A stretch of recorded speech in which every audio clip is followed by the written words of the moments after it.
My name is Emily, and I am 19. What I am about to say still pisses me off every time I think about it. I honestly need someone to tell me I'm not crazy, because everyone else just doesn't get it. Before we dive into this story, don't forget to hit that like button and subscribe to the channel. Now, let's get into it.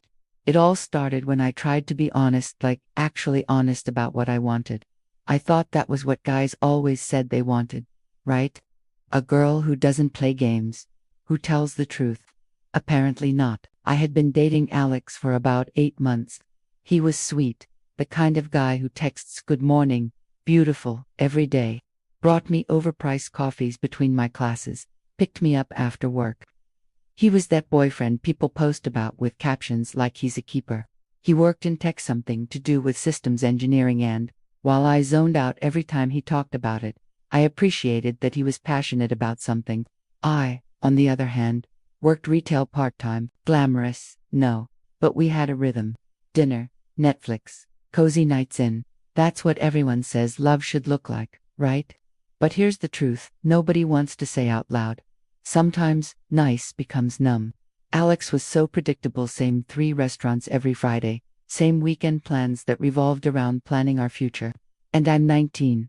I'm supposed to be discovering life, not settling into a routine like we were married for 10 years.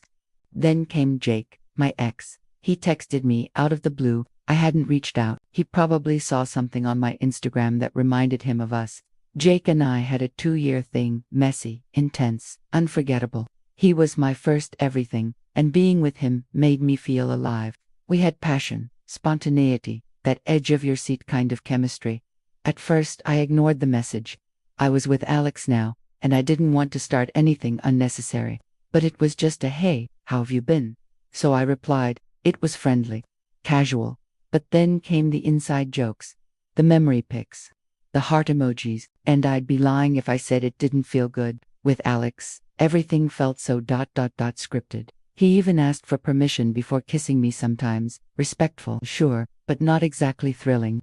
Jake, on the other hand, made me feel like the most interesting girl in the world.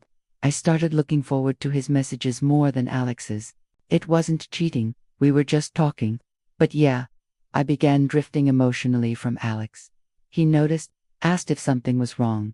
I'd say no, because technically, nothing had happened. But emotionally, yeah, I was somewhere else. That's when the idea hit me. What if we didn't have to choose? What if, instead of throwing away what I had with Alex for a fantasy with Jake, I could have both?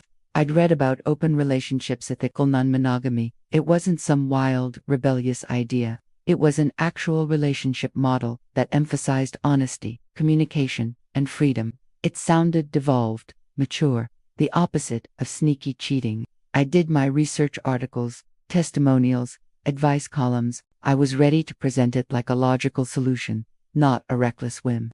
And when we were watching a movie with a cheating storyline, I paused it and said, "Isn't it stupid how people sneak around instead of just being honest about attraction?" Alex looked confused. So I gently explained the concept of open relationships. I used all the right phrases: mutual boundaries, mature communication, ethical non-monogamy. I told him this could actually bring us closer because we'd be open about everything. He didn't say much. His face shifted through like 10 different emotions: confusion, hurt, suspicion. And then the question I'd been dreading came: is there someone else? I tried to play it off, theoretically speaking, of course, but he pressed, and when he said Jake's name, my heart dropped. I admitted Jake and I had been talking, but swore it was just friendly. Nothing physical had happened, and it was true. But emotionally, it was messy. We had a huge fight. He called me out for not telling him sooner.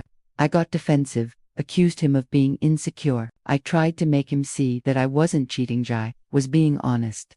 Doesn't that count for something? That night, we went to bed tense and silent. The next morning, he brought it up again.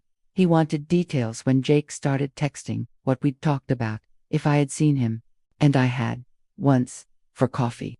I hadn't told Alex because I didn't want him to get the wrong idea. But clearly, he already had. I explained again how this open relationship thing could help us grow, how it was progressive and modern, but he wasn't having it. He asked me, point blank, "Do you want to sleep with Jake?" I froze. This was the moment. lie, and keep the peace, or be completely honest. I chose honesty. I told him yes, I had feelings for Jake, but that's exactly why this arrangement made sense. It wasn't about loving Alex less, but about being open to experiences instead of suppressing real feelings. I thought he'd appreciate that. He didn't. He told me I was asking for permission to cheat, while keeping him as a safety net. He said I was trying to use fancy terms to justify betrayal. He asked why I hadn't just broken up with him, if Jake was what I wanted, and I couldn't explain it without sounding selfish. Because honestly, I did want both. That conversation spiraled fast. I called him close-minded. He called me manipulative.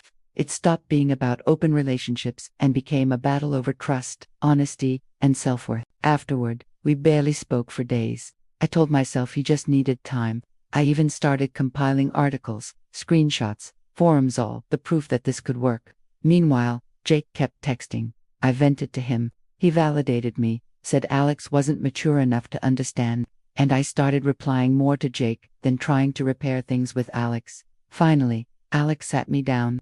He'd made up his mind. He said I was asking for an open relationship. I was asking to keep him around while chasing something else, and that he deserved someone who chose him fully. I panicked. I backpedaled, told him Jake wasn't important, that I was confused, that maybe we should just forget the whole thing, but it was too late. He said he couldn't trust me not to do this again in a few months. He was done. A week later, he broke up with me, over text. After 8 months together, I was furious, but also relieved. Now, I could be with Jake. Except, Jake wasn't interested. He told me he'd started seeing someone from work, that it was getting serious, that we probably shouldn't keep texting.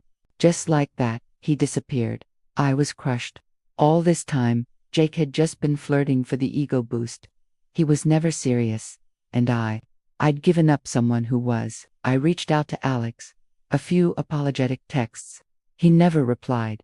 When I saw him around campus, he was polite but distant, like we'd never been anything more than acquaintances. Then I heard he was dating someone new, a girl in his program. She laughed at his jokes, asked about his tech stuff like she actually cared.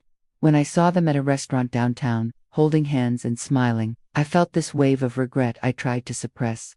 Why couldn't he have been that relaxed and happy with me? But maybe the truth is, I never gave him the space to be. Maybe I kept chasing excitement instead of appreciating consistency. And now I had neither. I told my friends the breakup was mutual, that we just wanted different things, that I was mature enough to be honest, unlike most people. But late at night, when I scroll past happy couples and relationship milestones, I wonder, maybe I wasn't wrong for wanting more, but maybe I was wrong for how I went about it. Now I'm lonelier than I've ever been. Every guy is either safe and boring like Alex, or thrilling and unavailable like Jake. I keep hoping I'll find someone who can be both. Until then, I'm focusing on me. I'm not settling, not lying about what I want, and I won't apologize for choosing honesty, even if it costs me everything.